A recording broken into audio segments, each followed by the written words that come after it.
Warning, the following contains some adult language. Viewer discretion is advised. Although if you have your kids watching this, I don't know why. It's probably not a good idea. Hi, I'm Calvin. I'm Brie. We're WayyoffBroadway, and this is Calvin and Brie Watch TV. Game of Thrones, Episode 9, The Dance of Dragons. And we're just going to say this right now. Fuck off, Stannis! Stannis, why? Fuck off!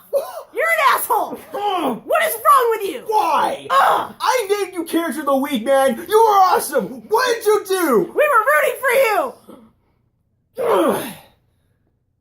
Okay. No, I'm not done yet! And why was it like that, huh?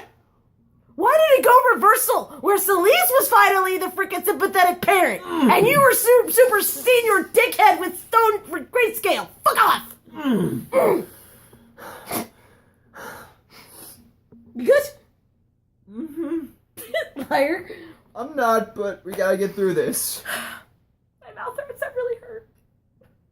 Yeah. Don't let me do that. I'm recovering from tooth extraction, and I shouldn't have done that, because now my face really hurts. I'm sorry. But yeah, for, as you probably figured out by our little rant, Stannis sacrificed his daughter to the Lord of Light. Yeah. Asshole! After Davos left. He sent Davos off because he knew Davos would stop him. Yeah, and here's the thing, we should go back first, because it opens at their camp. We see, apparently some of the Northmen stunk. No, it was Ramsay. Remember he said, give me 20 men. That's right. And he took the 20 men and he freaking burned a good chunk of the camp. And seeing that flaming horse was really disturbing. That was very disturbing. That was not good. So Stannis sends Davos and a few guys back to the wall. Davos even says, let me take your wife and your daughter. Let me do that. My family stays with me. Well, let me take your daughter. My family stays with me. Yeah. Dick. And that's my thing too. I find I say this with a lot of characters, and I'm sorry. I'm sorry, audience. We're probably going to be on this for a little while. This may or may not be a two-parter, but we'll try our best to keep it within the 15 minutes. But I will say this, just like that, you lost any amount of likability you might have had. Dick. You don't even get the cool Kelly duck. You're a dick with an I. Yeah. And stop letting me yell, it hurts. It's okay. Yeah, stop yelling.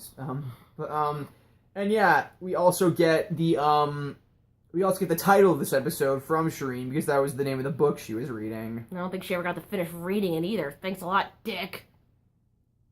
And that's, and I know people say, well, Melisandre was, he's the king! He's a fucking king! Dick. He could have said no. He had to do it. We had episodes where he didn't want to do it. What the hell, man? What the actual 7 hells? Or whatever you believe in.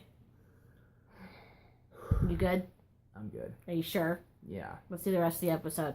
Continuing in with the North, also, we get one little scene where Jon comes back, brings his homies back to the wall after brings the all the slaughter from last week. And the giant. After a minute, Alistair does let them in, and even Jon's just like, oh my god, what have I done? I let them all into... And even Sam points out, it's like, but because of you, these people are also alive. And literally, it's just like, okay, I know people blame themselves for all this. It's like, okay, you were outnumbered. You were outmatched. You've never had to deal with these before. What could you have done? What could you have done? You had no idea what you were facing. You had no idea what you were walking into. That's what a lot of people seem to forget. But here's the thing, though. He brought back a couple of key things, is that he knows what they're dealing with, and he knows what can take them out. So yeah. Dragon Glass Fire, and apparently Valyrian Steel. So fan theory confirmed for some who had believed it. Alright, then we also... Yeah, and I will also say, in terms of this, you probably could have cut this scene and put it in the next episode, just because it was, barely even 5 minutes. It was still good, though. It wasn't even 5 minutes. Yeah, it was still good, though. Just nice to see that they got back to the wall. Yes. We get, Bravos. Yeah, then we're in Bravos, and we can see Mycroft again. Or Mark Gatiss, the actor's name. Mark Gatiss. And yes, I know the character has a different name. I forget what it is. He's Mycroft. Sue me. He's Mycroft. He's always Mycroft. Sorry if I'm in a mood. This has been an intense episode and an intense day for me. But, Arya is going to Petalese. She's going to go get the gambling guy. And then she sees a little boat pull off with what the hell's the other guy's name? Mace Tyrell. And his... Who I will say does have a very rich baritone singing voice. It's a little weird hearing him sing it, and even they're just like, I thought he wouldn't shut up. It's not as good as Braun. Oh, no. And we'll get to Braun later. And then, so... She abandons her mission with the gambler, and she goes after... and she starts following Maren Trant around, and she ends up in a pleasure house. Uh-huh. And we discover that Maren Trant likes really, really, really, really, like, prepubescent girls. And literally, I'm watching this, I'm just like, oh my god, it's Kill Bill. Luckily for Orenchi, Boss Matsumoto was a pedophile. Yeah. Maren Trant's a pedophile. Child... okay, so... she goes back to the... She doesn't get him, but she goes back to the House of Black and White and she tells Jacques, I'll get the guy tomorrow. Whatever. Hopefully. And for all we know, I mean... We don't know how much Jacques knows. Like, maybe that's who he meant. You know? Maybe. You know? We'll find out. Hopefully. I hope we find out. Yeah. We'll figure it out. Where else do we go? Then we're back in Dorne. Dorne was great. Dorne was my favorite part this week. Yeah! For once, we actually get a scene in Dorne where I'm not totally pissed off. We got to see Prince Doran being Prince Doran, and god damn it, Dr. Bashir, I freaking love you. Yeah. You have aged so well. Yeah. And And for that, I am naming... because he aged well? Not because he aged well. Here, let's just see what happens. So, we get this nice little conversation with Jaime, Princess Marcella, Prince Tristan... And Prince Doran, and Elia for some reason there. Ilaria. Yeah, Elia's his daughter. And they're in the room, and Doran's just like, it's like... You know what? Technically, I should execute you, but if I do that, there's going to be more war. He's like, and I serve the king, and the king wants his sister back in King's Landing, so I'm going to send her back, and I'm going to send Tristan back with her. On the condition that... he's a part of he gets Oberyn's seat on the council, on the small council. Which I don't think, no, I'm just thinking... Tommen's going to argue with. Yeah. I'm gonna say, oh, Cersei will love that. Who cares? Cersei's a little... she's rotting in a cell. Preoccupied. She's rotting in a cell. Sorry about it. But, so then he's like, well, am I gonna get Bronn back? And he goes, and... Well, let's let Tristan decide that. And Tristan's like, I'll be merciful. On one condition. On one condition. So we get, we're back in the cell with Bronn and the Sand Snakes, who are, I guess, playing a Dornish version of Hot Hands. Yeah, they're playing Hot Hands, and... We have kind of an awkward history with that, so I'm just like... Awkward. I kick his ass regularly. Yeah. But, Obara... she's just off and, it was... Nymeria is the one who... Nymeria and, Tyene? Tyene is the youngest one. Yeah. And she's, she's getting her hand slapped by Nymeria, and then Nymeria finally misses, so... Tyene gets a scene, she just slaps her across the face. It was glorious. That's how you do it. And then they come for Bronn, and Arya Hota goes up, and they bring Bronn. They're like, well, we're going to let you go. Like, on one condition. Crack! Gets a nice elbow from Arya Hota to the face. Hey, you know what? I'll take it, because Bronn gets to live, and we like Bronn. Yeah, and he can still sing. Yeah, and, and we also get another few scenes, like, basically, Doran lets Ilaria... he basically lets her swear her allegiance to her again, which it looks like she reluctantly does. And then she goes and talks to Jaime. And there was another really good line that I got from Doran. It's like, I believe in second chances, but not third chances. Oh, that was great. And that, honestly, it makes him better or more trusting than some people. Yeah. And then she had Ilaria had a little chat with Jaime about how, the way that you love Cersei, and you can't help who you love. It's like, it wouldn't have been frowned upon here, but or 100 years ago. Yeah, and my romance with Oberyn was frowned upon there, but here it was fine. So yeah, and honestly, what she said to that's actually a really good. You pretty much summed up a lot of things about love or attraction in today's society as well. Times change over the years, but we can't necessarily help who we're attracted to. Mm-hmm.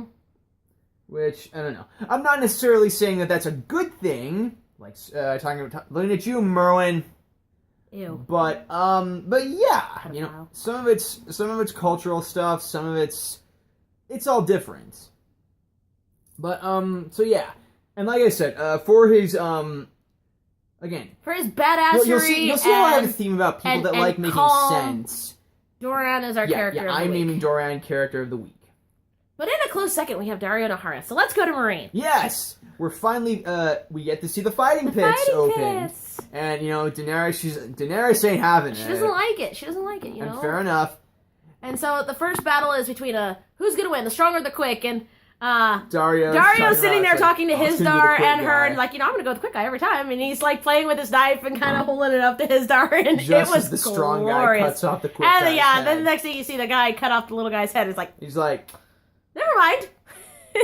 yeah. So then we have like 5 or 6 people in there, and among them is Jorah. He's like, I got nothing to lose. Hey. Pretty much. So they're all fighting. And you gotta admire this guy's spunk too, you know, just like this guy will not He will quit. fight and he will die for his queen. And it's like, I'm gonna beat it, I'm gonna kill these guys. Or I'm gonna die and trying. Then everything's gonna be good again. She'll love me. Yeah.